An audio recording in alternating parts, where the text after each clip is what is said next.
9th class. अभी हमने 4.1 पढ़ी थी, अब हम 4.2 को स्टार्ट कर रहे हैं। थोड़ा ध्यान दीजिएगा। प्रत्येक एक चर वाले रैखिक समीकरण का एक अद्वितीय हल होता है। मान लिया हमने, अभी मैंने आपको पिछली एक्सरसाइज में भी एक एग्जाम्पल दिया था। जैसे सपोज़ मैंने आपको एक एग्जाम्पल दिया, ये है एक चर वाला रैखिक समीकरण, ठीक है। अब आप इसमें x का एक मान निकालोगे और वो जो x का मान होगा वो आप कहीं भी चले जाओ और कुछ भी कर लो, x का वो मान हमेशा वैसा ही रहेगा इस समीकरण में, है ना। तो आप जब इसे सॉल्व करोगे, ध्यान से देखिए, अगर मैंने आपको दिया है 2x + 4 = 0, तो सबसे पहले 2x को यहीं रखेंगे, 4 को ले जाएंगे इस साइड, x का मान आ जाएगा -4/2 यानी कि -2। तो ये जो x का मान जो आया है, इसे हम कहते हैं एक अद्वितीय हल, यानी कि इट्स अ यूनिक सॉल्यूशन। क्योंकि ये जो आपका जो समीकरण था, इसमें केवल एक ही चर था और जब आप इसको सॉल्व करोगे हमेशा आपको केवल एक मान मिलेगा, और इसीलिए हम इस मान को कहते हैं अद्वितीय या फिर यूनिक। ओके। लेकिन क्या दो चर वाले रैखिक समीकरण में ऐसा होगा? एक वाले में एक चर वाले रैखिक समीकरण में हमें एक आंसर मिलता था, क्या दो वाले में हमें दो आंसर मिलेंगे? बिल्कुल सही है, दो वाले में हमें दो आंसर तो मिलेंगे। लेकिन अभी हम आगे जब सॉल्व करना शुरू करेंगे तो हम देखेंगे कि जो दो आंसरों का सेट है वो हमें इतने ढेर मिलेंगे कि हम उन्हें सॉल्व करते करते करते करते परेशान हो जाएंगे। लेकिन परेशान होने की ज़रूरत नहीं है। ध्यान से देखिए, जब हम समीकरण हल करने का मतलब क्या है, यहाँ मैंने आपके लिए लिख दिया है। जैसे आपने अभी यहाँ पर भी एक समीकरण हल किया। जब भी आप कोई समीकरण हल करते हैं, इसका मतलब होता है कि आप उस समीकरण में दिए गए चर पद को सॉल्व करके उसका मान निकाल रहे हैं। तो इसी तरह से जब x और y वाले दो पद दो समीकरण आपको दिए होते हैं, तो अभी हमने पढ़ा कि उनके इनफाइनाइट सॉल्यूशंस यानी कि अपरिमित हल हो सकते हैं, है ना। तो जब अपरिमित हल हो सकते हैं तो देखते हैं कि किस तरीके से हो सकते हैं। पहले हम इन्हें सॉल्व करना सीखते हैं। मैं डायरेक्टली क्वेश्चन नंबर 2 से स्टार्ट कर रही हूँ।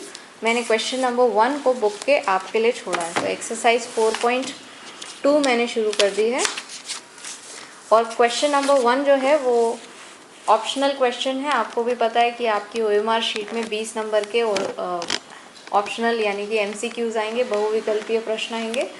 तो आप बहुविकल्पीय प्रश्नों के लिए हर एक कॉन्सेप्ट को अच्छी तरह समझ लीजिए। कुछ भी आ सकता है, और ऑप्शन जब आए तो आप सही से उसको बता पाएँ। जब आपको कॉन्सेप्ट क्लियर पता होगा तभी आप सही आंसर बता पाएंगे। तो हम डायरेक्टली वैसे बहरहाल स्टार्ट कर रहे हैं क्वेश्चन नंबर 2 से। एक बार पढ़ लेते हैं। निम्नलिखित समीकरणों में से प्रत्येक समीकरण के 4 हल लिखिए। अब यहाँ पे आपको 3 इक्वेशंस दिए और आपसे कह रहे हैं इनके 4 सॉल्यूशन निकालिए। कोई बात नहीं, बहुत आसान है, ध्यान से देखिएगा। सबसे पहले अपने क्वेश्चन को लिख लीजिए, अपना समीकरण लिख लीजिए और एक इस तरह की टेबल बना लीजिए। ऊपर लिख दीजिए x और नीचे लिख दीजिए y, और ये जगह सब खाली रहेंगी, ठीक है। ध्यान से देखिएगा, मेरी बात को आप ध्यान से प्लीज़ सुनिएगा। अब हम समीकरण को सॉल्व करना शुरू कर रहे हैं। हमारा समीकरण था ये 2x + y = 7। ध्यान से सुनिएगा, जब भी आप इस तरह के किसी भी समीकरण को सॉल्व करते हैं, बहुत आसान है। केवल आपको क्या करना है, x का कोई भी मान अपनी मर्ज़ी से लेना है, ठीक है। जैसे यहाँ पर मैंने सबसे पहला x का मान लिया 0, यानी कि x को मैंने मान लिया कि x की जगह 0 है। तो जब x की जगह 0 होगा और मैं इस समीकरण में x की जगह 0 रख दूँगी, मैंने इस समीकरण में x की जगह अब 0 रख दिया, यानी कि 2 गुणे x हो रहा था, मैंने लिख दिया 2 गुणे 0। ध्यान से देखिएगा, तो जब मैंने 2 गुणे 0 लिखा, बच गया क्या, +y = 7। पूरा समीकरण लिख लिया मैंने, केवल जहाँ x था मैंने उस जगह लगा दिया 0, ठीक। 0 लगाने की वजह से 2 गुणे 0 जो आंसर आएगा, 0 जिस भी चीज़ में गुणा होता है उसको 0 कर देता है। तो ये वाला पूरा टर्म तो 0 हो गया। अब बचा केवल y बराबर 7, तो इस 0 को भी यहाँ से हटा दीजिए, तो y का मान आ गया 7। तो ये जो y बराबर 7 आया है, असल में इस y बराबर 7 का मतलब क्या है कि अगर इस समीकरण में आपने x का मान यानी कि x को माना 0, x का मान लिया 0 है ना, x की वैल्यू अगर आपने ली है 0 तो y की वैल्यू आएगी 7। तो ये जो दो आपके अभी जोड़ी आई है वैल्यूज़ की यानी कि मानों की, वो जोड़ी क्या है, x की वैल्यू है 0 और इस x की वैल्यू 0 पर y की वैल्यू कितनी आती है 7। तो केवल जो आपकी टेबल ऊपर लिखी हुई है उसमें लिख लीजिए x की जगह 0 और y की जगह लिख लीजिए 7। समझ में आ गया सबको? इसी तरह से अब आप x का कोई भी वैल्यू मान सकते हैं। अब मैंने नेक्स्ट वैल्यू ली है x की 1। अब कुछ नहीं करना, अपना फिर से समीकरण वैसे ही लिखना है जैसे लिखते थे। हमारा समीकरण है original 2x plus 7 2x plus y बराबर 7। ये हमारा ओरिजिनल समीकरण है। केवल इस समीकरण को लिखना है, जहाँ मुझे x दिख रहा है वहाँ मुझे 1 रख देना है। मैंने रख दिया, 2 लिखा, x की जगह 1 लिखा, प्लस लगाया। ये मैंने गुणा का चिन्ह इसलिए लगाया ताकि आप 2 और x में कंफ्यूज ना हो कि 2 और x के साथ क्या होगा। 2 और x एक दूसरे में मल्टीप्लाइड है, गुणा है, ठीक है। तो मैंने इसलिए यहाँ गुणा का चिन्ह लगा दिया है। आगे बढ़ते हैं, प्लस का प्लस उतारा, y का y, बराबर का बराबर और 7 का 7। केवल इस समीकरण के साथ मैंने क्या किया था, x की जगह 1 रख दिया था। 1 रखते ही क्या हुआ, पहला टर्म हो गया 2 प्लस y बराबर 7। अब इसी तरह से y की वैल्यू निकाल लेंगे, तो 2 को जब आप इधर ले जाओगी तो 7 माइनस 2 हो जाएगा और आंसर आ जाएगा y की मान आ जाएगा 5। तो इसका मतलब जब मैंने इस समीकरण में x का मान रखा 1 तो मेरा y का मान आया 5। अब सीधे मैं अपनी टेबल के सेकंड प्लेस पे जाऊंगी और जहाँ मैंने x का मान लिखा है उस लाइन में x के मान की जगह लिख दूंगी 1 और x का मान जब मैं 1 लेती हूँ तब y का मान आता है मेरा 5। अब आप देख रहे हैं मेरी टेबल में 2 सॉल्यूशन आ चुके हैं। ये 2 जोड़ी सॉल्यूशन, एक जोड़ी सॉल्यूशन ये रहा, एक जोड़ी सॉल्यूशन ये रहा। क्यों?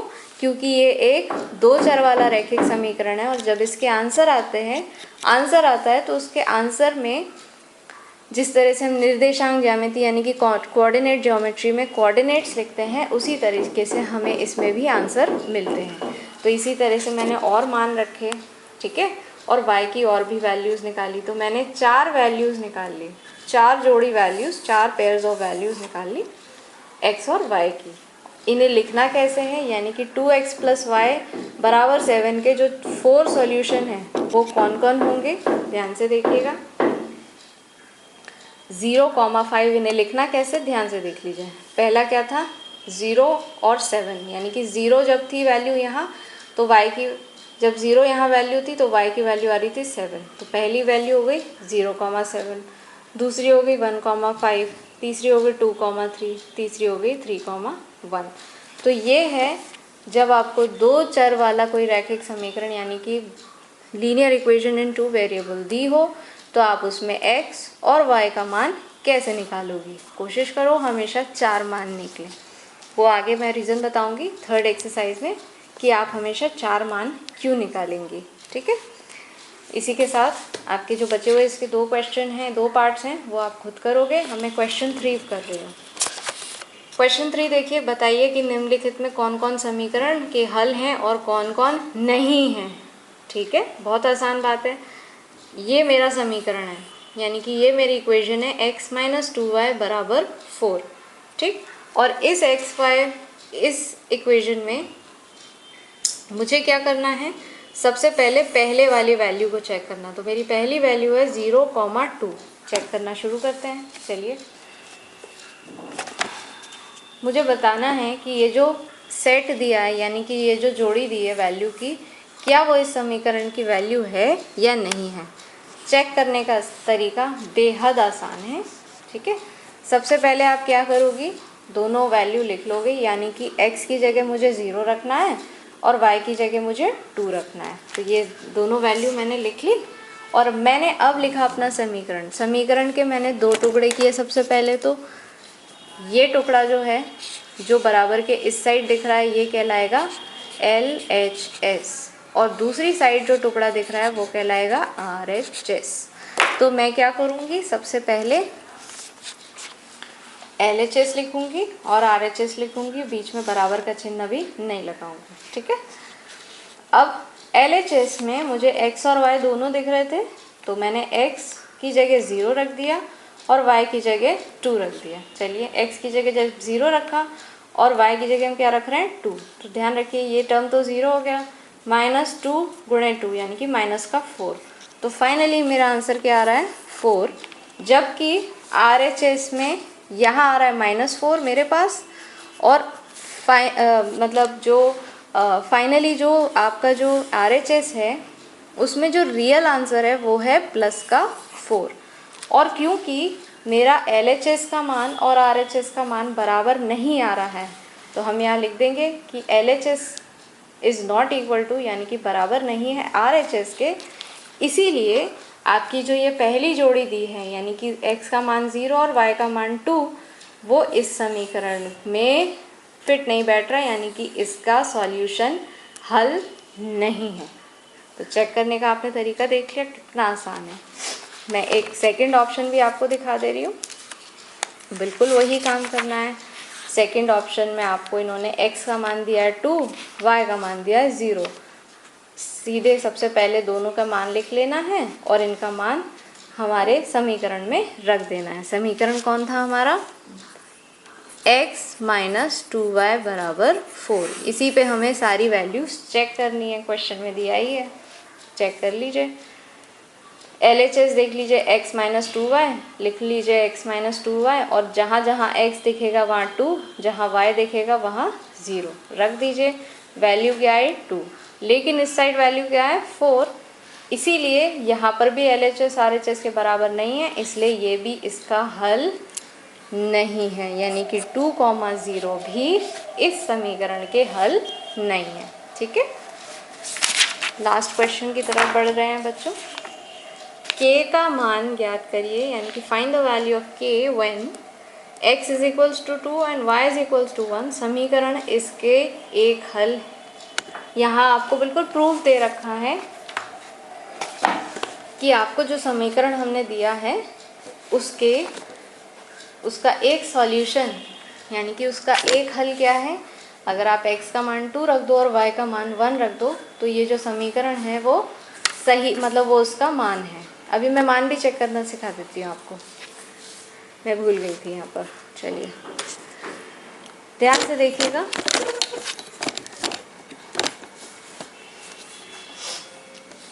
तो हमारा जो समीकरण है वो क्या है, 2x + 3y = k। तो हमें x का मान क्या रखना है, 2, y का मान रखना है 1, हमने रख दिया। यहाँ आ गया 4 + 3 × 3, तो आपके जो k का मान है वो आ गया 7, ठीक। तो इसका मतलब जो आपको समीकरण दिया था, यानी कि 2x + 3y = k, ये एक्चुअली ये नहीं है, ये क्या है, 2x + 3y = 7। और हम चेक तो करी, अभी हमने चेक किया ही था। अगर हम LHS और RHS देखें तो ध्यान दीजिएगा कि 2 की जगह, x की जगह में 2 रखना था, y की जगह में 1 रखना था, तो 2 × 2 = 4 + 3। RHS में पहले से 7 ही है, इनको सॉल्व करेंगे तब भी 7 आएगा। LHS = RHS, इसीलिए जो मान दिए थे वो इसके मान भी हैं, और लगे हाथ हमने k की वैल्यू भी निकाल ली। किसकी हेल्प से, यही जो ऑलरेडी हमें मान, ये जो हल सॉल्यूशन हमें गिवन थे, ठीक है बच्चों।